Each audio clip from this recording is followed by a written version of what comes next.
le père Lionel répond à la question: est-ce un péché pour un chrétien de manger halal ou kasher?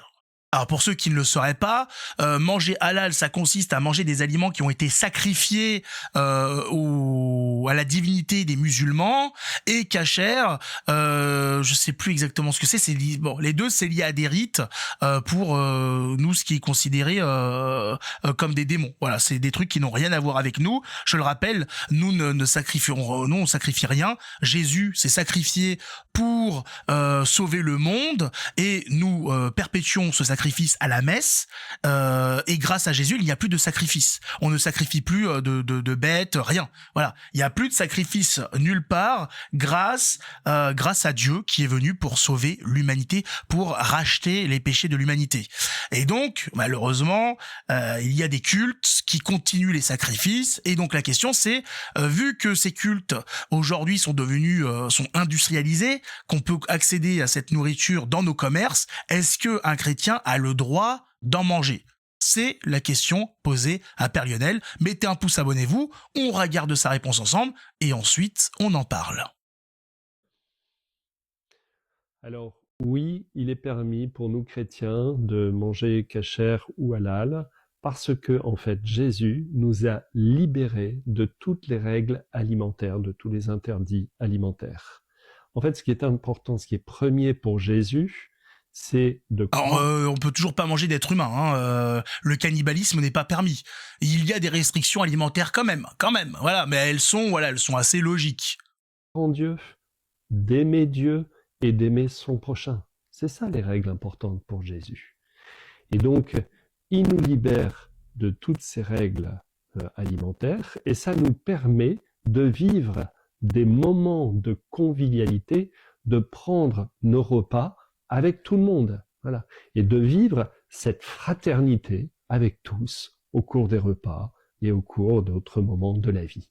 Donc oui, nous pouvons, pour pouvoir vivre cette fraternité avec tous, comme Jésus nous le demande. Voilà, grosso modo, voilà, c'est ce qui nous est annoncé par le père. Voilà, il nous dit voilà, il n'y a pas de problème, on peut manger de tout sans se poser de questions. Or, je vais moi de mon côté nuancer les propos. Il est permis pour nous. Mais tu vas te calmer, dis donc. Mon père, on se calme s'il vous plaît. Hein, on se calme. C'est à mon tour de parler s'il vous plaît. Chacun son tour. Dis donc. Bon, donc je disais, je vais nuancer un petit peu les choses, puisque peut-on, en tant que catholique principalement, parce que chrétien aujourd'hui, malheureusement il y en a beaucoup qui se revendiquent chrétiens, on va préciser catholique, la seule et vraie religion, chrétien catholique, peut-on manger halal ou kasher? Eh bah, oui et non. La réponse qui casse, ça fait taper le cul par terre, ça veut rien dire. Mais je vais vous expliquer pourquoi. Oui et non, c'est-à-dire, oui, on peut en manger si on n'a rien d'autre sous la main. Voilà, à partir du moment où vous faites les bénicités, votre nourriture est consacrée à notre Seigneur, donc c'est bon. Voilà, vous annulez, dirons-nous, un petit peu ce qui a pu être fait avant. Voilà, vous vous débarrassez tout ça. Le souci, c'est qu'en consommant des viandes halal et kasher, vous participez à son essor économique. Vous envoyez un message aux industriels qui est: il y a des consommateurs de halal et de kasher. Et donc, vous multipliez le nombre de sacrifices commis pour produire ces viandes-là. Vous participez donc, à l'effervescence, à l'augmentation des sacrifices faits à des démons. Hein, parce que on ne sacrifie pas des animaux à Dieu. Dieu l'a supprimé. Donc, si ces animaux ne sont pas sacrifiés à Dieu, ils sont sacrifiés à qui? Voilà. Vous avez compris, ils sont sacrifiés au camp d'en face. Et donc, en le consommant, vous participez à l'économie, à la multiplication, à l'effervescence de ces produits-là, et donc vous augmentez les sacrifices qui sont faits, vous participez donc au camp d'en face, indirectement. Donc c'est pour ça que je dis, quand c'est occasionnel, que c'est parce qu'il y a que ça, il n'y a pas de... Voilà, petite bénédiction, voilà, vous faites les bénicités, vous rendez les grâces à la fin, C'est bon, ça va. Par contre, si c'est systématique, que vous êtes face à un rayon et il y a du non halal et du halal et que vous prenez le halal, là, c'est un problème. Là, non, on évite de consommer ces viandes qui sont sacrifiées à des démons. Quand si vous avez le choix, on privilégiera toujours la viande qui n'a rien, qui n'a pas été sacrifiée au nom d'une quelconque divinité sortie d'on ne sait où. Tout simple, voilà. C'est tout simple. Un chrétien, ou en tout cas un catholique, peut-il manger halal ou kasher? Oui, si y a rien d'autre à manger. Non, s'il a le choix. Tout simple. Tout simple. Cette histoire qui nous a été vendue que les chrétiens peuvent manger de tout, c'est simplement un slogan et de la propagande républicaine pour installer le halal partout. Voilà, et que les gens ferment leur bouche en disant « Mais regardez, eux, ils ont des restrictions alimentaires et pas vous.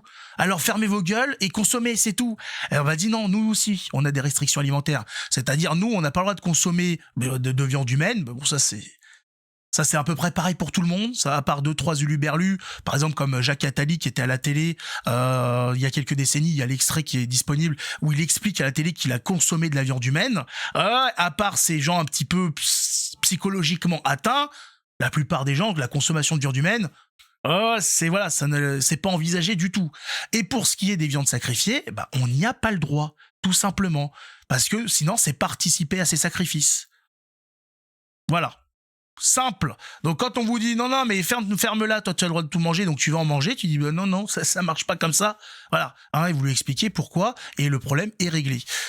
Parce qu'on est en train de se faire avoir avec cette histoire. On est en train de se faire avoir. Et vous imaginez bien que sur le territoire français, si on multiplie les sacrifices d'animaux pour des démons, ça ne va pas participer à faire rayonner la France devant notre Seigneur. Au contraire, ce sang répandu sur le sol français va devoir être payé.